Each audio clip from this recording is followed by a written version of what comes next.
السؤال اللي بيجي في دماغ ناس كتير: ايه الفرق يعني اللي عندك في دايت السعادة عن اي دايت تاني؟ ما كلكم دكاترة وكلكم بتكتبوا دايت، وانا ممكن الاقي الورقة دي من على النت. ده انا مرة حد قال لي انا هسأل شات جي بي تي اهو على الاقل ببلاش.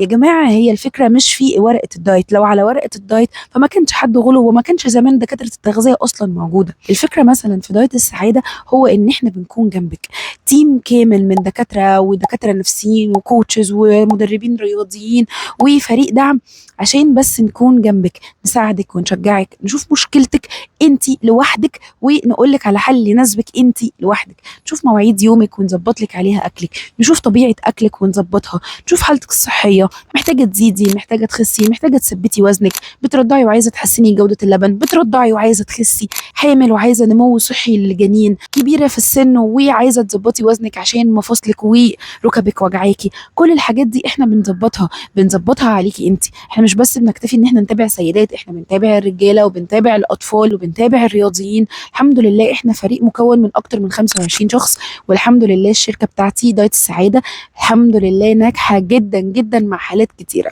فانا عايزه اطمنك واقول لك ان في دايت السعاده انت مش بس بتاخدي ورقه دايت، ما كانش حد غلب، انت بتاخدي فريق كامل متكامل يوميا معاكي عشان بس نخليكي تخسي وتعيشي حياه صحيه وتكوني مبسوطه.